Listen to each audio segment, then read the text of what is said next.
بيبدأ الفيلم بأم بتسيب ابنها قدام ملجأ وبتخبط على الباب وبتمشي، وبتطلع مديرة الملجأ وبتاخد الطفل ده وبتربيه وسط أطفال الملجأ. وبيكبر الولد وبيبقى اسمه لويس، وبيكون ذكي وعبقري جدا ومخترع كمان. وقاعد معاه في نفس الأوضة ولد اسمه مايك، ونفسه يبقى لعيب بيسبول مشهور.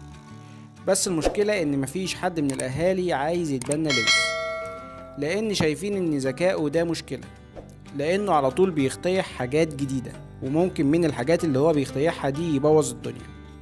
فعشان كده لويس زهق من موضوع إن أسرة تتبناه ده، وقرر إنه هيعمل جهاز يسترجع الذاكرة، بحيث إنه يرجع لليوم اللي أمه سابته فيه ويعرف شكلها ويدور عليها ويعيشوا مع بعض في أمان وسلام. وقعد يشتغل لويس على الجهاز ده كتير جدا، صبح وليل، لدرجة إنه ما كانش بينام خالص. وكمان مايك زميله ما كانش بيعرف ينام، لحد ما لويس قدر فعلا إنه يخترع الجهاز ده، وراح مدرسته عشان يعرضه على المدرسين في معرض العلوم. بس وهو في طريقه للمعرض ظهر له ولد اسمه شادي، وقال له أنا جايلك من المستقبل، وجاي أحذرك من أبو رجل مسلوخة والقبعة، عشان عايزين يسيئوا الاختراع بتاعك، فخلي بالك. بس لويس طنش الولد ده خالص، وبدأ عشان يشرح الجهاز بتاعه بيشتغل ازاي. وفعلا كان في قبعة كده بوظت الجهاز بتاع لويس من غير ما حد ما ياخد باله منها. ولما جه لويس يشغل الجهاز انفجر وولع المعمل كله والدنيا كلها باظت. فطبعا لويس زعل جدا وافتكر انه فاشل. وبعد كده جه ابو رجل مسلوخة ده وخد الجهاز، ودي كانت خطته من الاول، انه يسرق الجهاز ده ويوديه هو لشركة بتشتري الاختراعات الجديدة ويبقى هو صاحب الاختراع ده. بس لما راح الشركة وحاول يشرح لهم الجهاز معرفش يشغل الجهاز اصلا، وبوظ الدنيا خالص، وصاحب الشركة قام طرده بره. فقامت القبعة قالت له يبقى احنا لازم نلاقي الواد لويس ده، وهو اللي هيصلح الجهاز ويقول لنا بيشتغل ازاي. في نفس الوقت ده لويس كان قاعد زعلان وحاسس انه فاشل، لحد اما جاله الواد شادي ده وقال له لو كنت سمعت كلامي من الاول ما كانش ده حصل. انا قلت لك انا جاي لك من المستقبل، وزمان ابو رجل مسلوخه دلوقتي سايق اختراعك. بس لويس برضه طنش الواد وده وكان سايبه وماشي. فقام شادي قال له طيب انا لو اثبتت لك اني من المستقبل هترجع وتصلح الاختراع بتاعك؟ قام لويس قال له ماشي. وشادي خده معاه كده في آلة الزمن وسافر بيه على المستقبل. ولويس كان مبهور جدا باللي هو شايفه ده، وسأل شادي وقال له مين اللي بنى المستقبل ده واخترع الاختراعات دي كلها؟ قال له ابويا نجيب، هو اللي اخترع معظم الاختراعات اللي انت شايفها دي. يلا بقى انا وريتك المستقبل اهو، ارجع بقى وصلح الجهاز بتاعك. فقام لويس قال له جهاز ايه يا عبيط انت، احنا معانا آلة زمن مش هنحتاج الجهاز التاني ده اصلا. بس شادي قعد يتخانق معاه، والاتنين قعدوا يضربوا في بعض لحد ما وقعوا آلة الزمن وكسروها.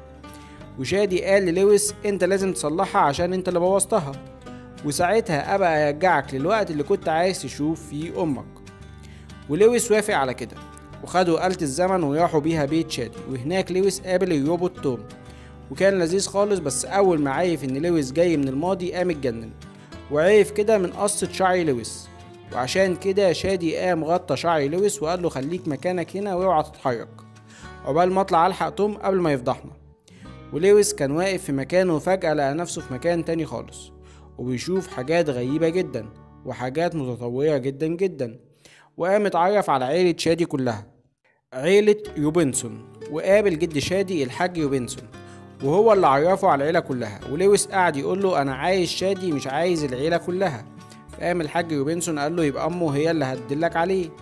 ووداها لام شادي، لقاها عاملة حفلة مع شوية ضفادع، وكلهم كانوا مبسوطين من الحفلة. لحد اما شادي لقى لويس، ولويس قال له انه اتعرف على عيلته كلها ما عدا ابوه نجيب بس.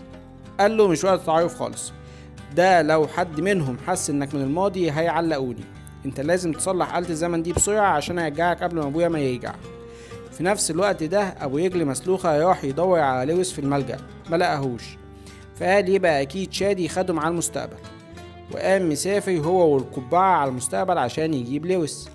وشادي بقى قال للويس ان ابويا هو اللي اخترع آلتين زمن، واحدة انا سيقتها وحضرتك بوظتها، والتانية ابو رجل مسلوخة والقبعة سيقوها، وانت لازم تصلح دي بسرعة عشان الدنيا متلخبطش اكتر ما هي متلخبطة. وحاول فعلا لويس انه يصلحها، وقال له خلاص انا صلحتها. ولما يكبوا وجم يسافروا بيها هوب عطلت بيهم وما بقتش قادرة تتحرك خالص. وبعد كده ام شادي قالت له يلا يا حبيبي هات صاحبك وتعالى الغدا جاهز. وطلع فوق بقى لويس واتعرف على عيلة شادي اكتر واكتر، وحس قد ايه هم ناس لطيفة وبيعملوه باحترام وود وحب.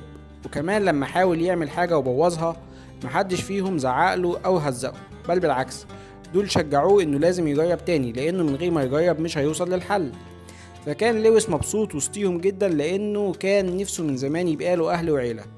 وهما بيتكلموا كده لقوا ديناصور داخل عليهم، فلويس كان فاكره حاجة من المستقبل عادية يعني، بس طلع ده من تخطيط ابو رجل مسلوخة، ومخلي قبعة صغيرة كده تتحكم في الديناصور ده، وهدفه انه يخطف لويس. وكان خلاص الديناصور فعلا هيخطف لويس، بس كل عيلة شادي حاولوا على قد ما يقدروا انهم ينقذوا لويس من الديناصور، لحد ما قدر شادي ولويس انهم يشيلوا القبعة من على الديناصور. ولويس كان مبسوط قوي انهم حاولوا ينقذوه وعرضوا نفسهم للخطر عشانه. وعشان كده ام شادي قالت له احنا مستعدين نتبناك لو انت تحب. فهو كان حابب كده جدا، بس طبعا شادي كان عارف ان ده ما ينفعش، فقام شال الطاقية من على شعر لويس وقال لهم مش هينفع، ده للاسف من الماضي. فامه قالت له يبقى لازم ترجعه حالا قبل الزمن ما يبوظ.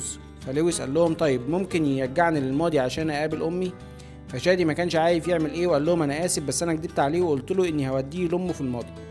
فلويس لما سمع الكلام ده زعل جدا وقال لشادي وانا اللي كنت فاكرك صاحبي، وقام سابه ومشي. لقى ابو رجل مسلوخة بيقول له تعالى معايا وانا هوديك لامك. وقام لويس يروح معاه فعلا، وابو رجل مسلوخة طلب منه انه يصلح له الاختراع وبعد كده هيرجعه بالزمن لامه. ولويس عمل كده فعلا. وبعد كده ابو رجل مسلوخة ضحك عليه وكتفه، وحكاله على الحدوته كلها بقى اللي غايبه عن لويس كل الفتره دي، ان شادي ده يبقى ابن لويس، وان لويس اخترع معظم الالات اللي موجوده في الزمن ده، وانه بقى مشهور جدا. بس على الناحيه التانية مايك كان كل اللي بيتمناه انه يبقى لاعب بيسبول مشهور. وفي يوم البطوله معرفش ينام من شغل لويس على الاختراع بتاعه، فنام في الماتش وخسروا الماتش، وكل زمايله اتلموا عليه وضربوه. ومن بعدها مايك اتجنن ومبقاش ليه اي مستقبل، وكان عايز ينتقم من لويس بأي طريقة لأن هو اللي بوظ له مستقبله. فعشان كده اتحالف مع القبعة دي اللي لويس بنفسه اخترعها عشان تساعد الناس، بس اكتشف ان فيها عيب فرماها في الزبالة. ودلوقتي بقى انا هاخد الاختراع ده واروح بيه الشركة، واسمي انا اللي هيبقى مشهور وانت محدش هيعرفك خالص. بس شادي جه هو والروبوت توم وساعدوا لويس وانقذوه وحاولوا يهربوا من ابو رجل مسلوخة والقبعة، بس القبعة قامت خدت منهم الاختراع وهيبت، وخلت ابو رجل مسلوخة يروح بيه الشركة عشان يكتبوه باسمه. وشادي قال للويس انت لازم تصلح آلة الزمن بسرعة عشان تنقذ العالم. ولويس اكتشف بقى ان لو القبعة كسبت هتدمر العالم وتستولى عليه، وعشان كده قدر يصلح آلة الزمن بسرعة ورجع بالزمن قبل ما مايك ما يكتب الاختراع باسمه. وقال له تعالى معايا عايز اوريك حاجة، وورياله ان القبعة كانت بتستغله ده كله عشان تدمر العالم.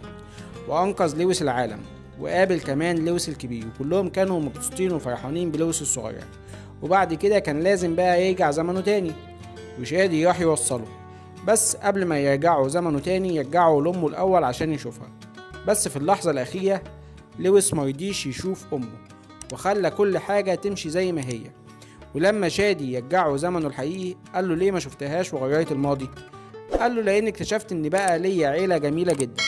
وبعد كده بيشتغل لويس على الاختراع بتاعه وبيشتغل بشكل كويس، بس قبل ما يعرضه في معرض العلوم راحوا فوق مايك من النوم عشان يلقط الكورة ويكسبوا البطولة.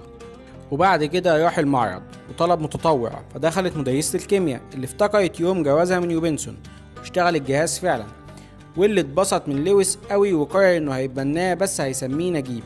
وكلهم بيعيشوا في سلام وامان. وبيخلص الفيديو على كده. فلو عجبك الفيديو منساش تعمل لايك وشير وسبسكرايب وده من كومنت عشان اكمل، ولو ما عجبكش الفيديو منساش تعمل ديسلايك وشير وسبسكرايب برضه بس عشان كومنت عشان ابطل.